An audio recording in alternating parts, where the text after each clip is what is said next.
Ndị be anyị daalụ unu niile o. Asị m ka ụbọchị nke taa mara na anyị mma. Asị m egbe bele ugobele nke si ibe ya ebela ka gịnị mee na ya ndị Igbo ka nkụkụ kwa ya. Asịrị m unu na ya dịrị unu mma na eke, ya dịkwaziri unu mma n'afọ, ya dịkwaziri unu mma na nkwọ, ya dịkwaziri unu mma n'orie. A sịkwalụ na unu ga-adịkwa ka echi na echi ada agwụ agwụ. Mana oge ugbu a anyị kwere unu nkwa na ihe a ga na-eme n'elu akwụkwọ a bụ itinye unu ihe gbasara maka ana Igbo, ana ka Igbo ji wee bili. Ọ ife anyị kwere unu nkwa, ana ihe na-emegasị n'ala Igbo dị iche iche, ihe ọbụla gbasara maka ihe na-eme n'ala Igbo ya ka anyị ga na-etiri unu n'elu akwụkwọ a.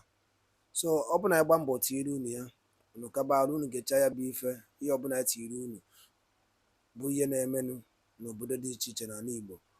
Unu etinyelu alụ nke unu, ife unu chere gbasara maka ya bụ ife anyị tinyelu n'elu akwụkwọ.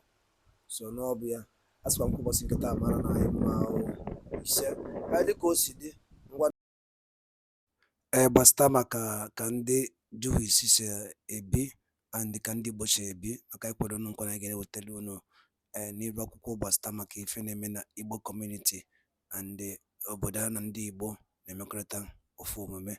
Dịka o si dị geenụ ya bụ ife ka bụkwa na nnukwu ndọrọpụrụ anyị kọmentị unu na Igbo Media. Thank you. Over to you. Don't eat what the world eat. Ha nwere ebe ha na-agbakọ, etu mụ na gị si agbakọ na mgbede ọbụla. Ije ebe a na-agwụ nkwọbi, ije ebe a na-agwụ isi ewu, ije ebe a na-esi ofe onugbu, ofe nsala, ije rie nri. A na-akpọ ya nri ndị Igbo. Etu a ka ndị Jewish people si eme. Ha na-agbakọ. O nwere ndị na-abịa ekebe akwụkwọ ebe ahụ, fụ onye a na-akpọ mmanụ na-eme ka onye ala ọbịa, ọ na-ekefe akwụkwọ 18 something ka m na-ekwu ya, 18 something, ada 1883 na-eke dị akwụkwọ na-ekenye ya. Ben Gurion bi amụrụ na England, ọ bụla a big journalist, a big boy, a medium mogul ka ọ bụ na England, wee na-eto tochụọ na-anụ na ya bụ onye Jew, na-asụ Jew, na-ekpe ekpelefa, na-agakwa ebe ndị befa na-agbakọ. Tarara oluzi ofu mbọsị o wetara anya abịa nwoke anyị abịa na-ekwu ya befa na-ele nri, a na-afụ ya azụ onye ala oluwandị ọ nara dị ma na akwụkwọ n'ala obi ụlọ ekwere bịa n'abalị were akwụkwọ agụba gụcha ya, the Zionists gbakọ kele ihe. What is this Zionist? Do somebody ji ego, he put money into that thought. Kpọọ meeting, first meeting na Brussels, kpọọ ya, Jewish people wee all over the world wee bịa anọsị aha ọgbakọ wee bido tụwa ego. Ha na-atụ ego obere na-atụ ego obere, nakọta akpọrọ ese ndị ofe onye oje na Palestine gote anị lụọ esteti na-alụ, a na-eme secret. Nwere ndị Arab amara ife na-emenụ, tinye lelelelele wee ruo mgbe ha nwere nsogbu na Russia, ibido gbuo ha na Russia. Epulue some Jewish people nọ na Russia kpọrọta ha ebe a, ha lugolu unu adịgo, ihe niile adịgo, akpọrọtafa ebe ahụ. Oge a ka ndị Arab mepere anya, what is this people? Before nke Germany se, mgbe nke ndị Germany na-agbapụzi, ejiri ndị Jew wee kpọọ ya, bụta onye Jew ebepuo ya isi wee na-eme experiment etu brenu mmadụ, ụbụrụ mmadụ si aga, wee mee ihe dị iche iche, were ha na-eme nchọpụta. Gịnị ka m na-ekwu? Mgbe ha na-esu onwe ha imi, Albert Essen ka bụ lecturer na University of Germany in Germany. Mama ya bụ a German, papa ya bụ a Jewish person. Ọ nọ ebe ahụ mgbe e gwara na every Jewish person ya na-eyi badge of David for easy identification. Ọ dịzie too hard for him. Ọ gbapụ gbana England, si England wee gbana America, wee lue wee weta the formal o ji wee bịa, the format o ji wee bịa ejegwa American president. Mgbe aka ọgụ a ebidogo n'eru na-emetụ, owete formal ya wee lụpụta atomic bomb. Okwue na ere yetu ya na Germany wee be mamu ya si, wee jebe na Japan, wee arise to the Germany, wee tụọ ya ebe ahụ. Ụdị ọ na-agbakọ kịta Russia, China, South Africa, Brazil, India na-agbakọtakwa ọnụ ka ha nwekwuo NATO nke ha. Ihe a na-azọ bụ resources nọ na third world countries, ekwe ya a na-azọ ihe niile. ihe dị na Russia today and Ukraine o nwere ihe na-esele ha na African resources. Mali mere coup gbana Russia, which all of us mana Mali no under France, and France were member of NATO.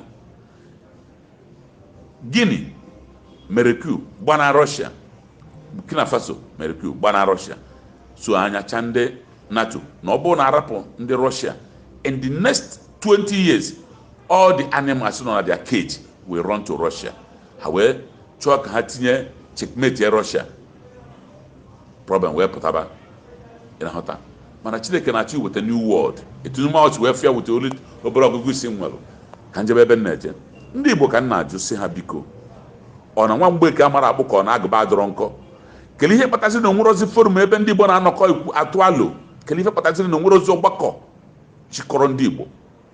Ndị Yoruba nwere Yoruba table tennis club, ha nwere ọda organizations chịkọrọ ha ọnụ a na-atụ alo. Eru ebe ahụ ekwuo maka ihe gbasara Yoruba, ekwucha aṅụwa iyi maka ha ma na abụ ndị wuruwuru. Ha aṅụwa iyi, onye jekwa ekwupụta ihe anyị kwuru anasa. Ndị Igbo kerezi ihe mere na onwerozi ebe tebụl anyị na-atụ alo dị. Unu gị unu ịlụrụ na Lagos, ekwue ndọsịrị gị na Lagos maka na inwe ruru uche, inwe uche mara na Lagos to Onitsha to any part of an Igbo akarịghị 8 hours. Ịrụcha indọstrị gị road na moto butie ebe ahụ, bugotie ma ha na-elie. Ịchọkwa ịnọ ebe na gị na-alụ ya na-elie ya. Ndị na-ewururu indọstrị na befefe anwụsigo, mmadụ a na-agba ala si na ya yi akwa. Ndị ala ka anyị bụ, anyị abụrụgo ndị ala. Kelee ife mere nọsị nke obupụ ndọsị ka o establish ndọsị ya out of Igbo land. Kedu ka emere ya? Nyanwa kwedo na ya yere bi ebu ege every place. Ma Chineke na-azụ ekpere azụ ndị Igbo ekpere mara zi ekpere bụ na ebe nna ya lụwa ya na be nna ya taa. Na-alụ ya na be nna ya taa. Yes. Gịnị ka m na-ekwu? Ndị Igbo jee na ọwa uche, hapụzie na ego, jizie na ọwa uche. Na ka m gbaziela ụnụ Igbo ama all over the world. Ndị Igbo azụgo ụmụ ha n'akwụkwọ, ha nwee ọgụgụ isi gụta ihe dị iche iche, mana ọ ka achịkọzi ihe niile ọnụ. Onye na-eso gị na-arara ụra ahụ, ndị enemy anyị they don't sleep. Ịbịa na every like World Igbo Congress, ndị gọvanọs ha tiri na ndị Igbo hijack gị elu he send agents, he send agents. Enwere ike ofuke ma mmadụ na-abịa eje n'otu ihe kwuru wetekwara ndị Fulani azọrisie ya. Ọ bụ ndị Jewish bidoro ya, ọ balụ ha ọfụma. Kedu ihe that World Igbo Congress metegoro na Igbo? Elu ebe ahụ nwa champion kụtụkọ bọtụrụ bue nwaanyị gbasasị ya. Onwerozi arụ a na-atụta. Ka m gbalụ na ama today, ndị Igbo kwuo na fe yere jezi Abuja je keta ego mmanụ, apụtaghị na eyi ya mee budget, emecha budget eke ụtụ onye ọbụla atụwa nke ya. O nwere oyere akarị 10,000 naira onye ọbụla na-atụ ụtụ ụmụnna. Erodu nye gọvanọ na-alụrụ anyị ọrụ. Anyị nweji ikikere onwe anyị. Ihe niile anyị hụrụ anyị na-akọtọrọ ya ejegheri wee anyị nweji ikikere onwe anyị, were bụrụ ohu na ana anyị na be nna anyị. Mana ka mgbakwalụ na ama ọzọ, ka mgbakwalụ ọkwa ifere alụ niile a na-eme n'ala Igbo. Chineke ọkwa arụ ka ndị Israel mere, Chineke wee chụpụ ha na ebe ahụ, chụọ ha many times. Chukwu kechekwalụ onwere ebe o nyere si azụ ya n'obi. Ndị Igbo na n'obi ụnụ, ndị Ugwu na n'obi. Ọkwa ebe ị zọtara inwelu, ebe onye zọtara onwere ya bụrụ na eburu na ntị. Chukwu ekekwa ha na si na ya na ndị Juu na ndị Palestinian. No, ọkwa ebe ị zọtara inwelu n'ụwa tata. Ebe ọ bụla ị zọtara bụ ya own. Ebe anyị na-akpa ana Igbo nụ abụghị na anyị kpachapụrụ anyị ekpochapụ anyị apụọ kpagharịba ka ndị Fulani akịta. Anyị enwere ozibe anyị ka ndị Fulani na-esi ọnwụ ka ha nwee ebe.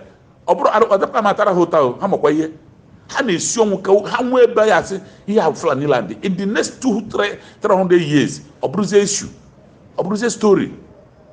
Yes, na anyị etu ndị Igbo si ekwu na ha nọgo 3,000 years nke mmanụ.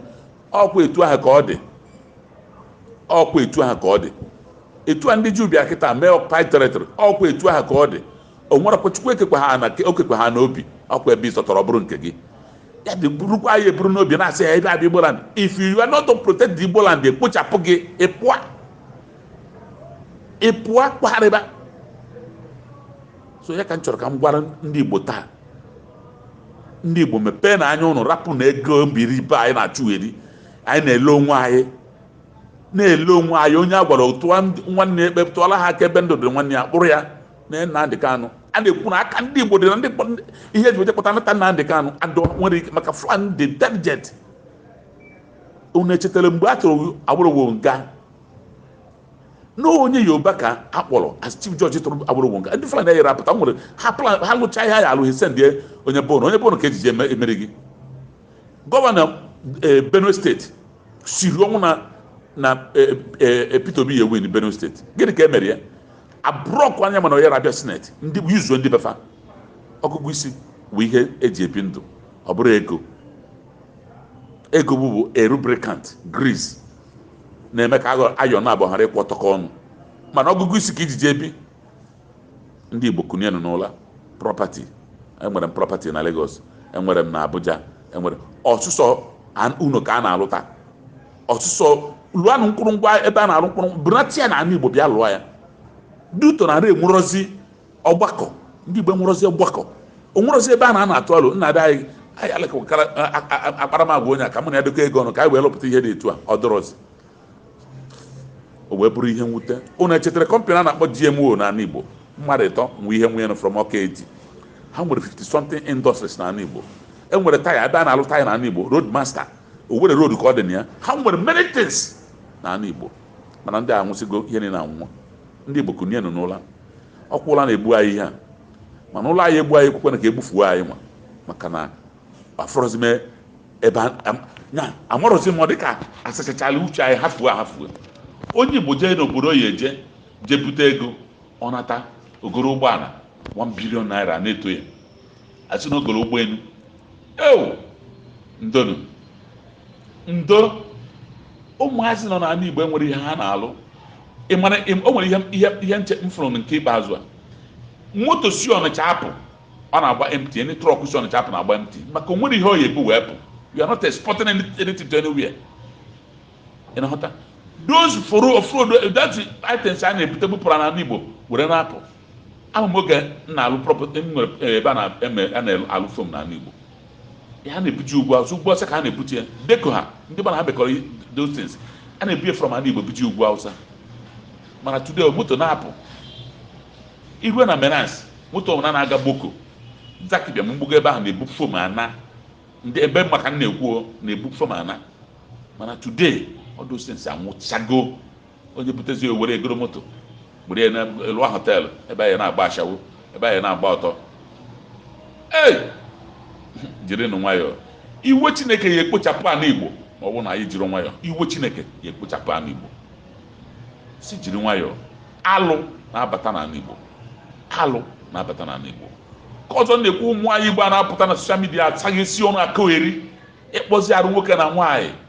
Ọ tụrụ ama abụrụzi ihe na-oyi mmadụ egwu na ntị. Ị na-achụ ego Facebook, ị mara na ọbụrụ mmadụ ka ị na-achụ. Ụnụ ụmụ ekwensu. Ndị be anyị daalụnụ ka unu si wee na-agba mbọ na-esonyere anyị na Igbo Media, ebe anyị si na-ewetara unu ihe na-eme n'ala Igbo and the Igbo community.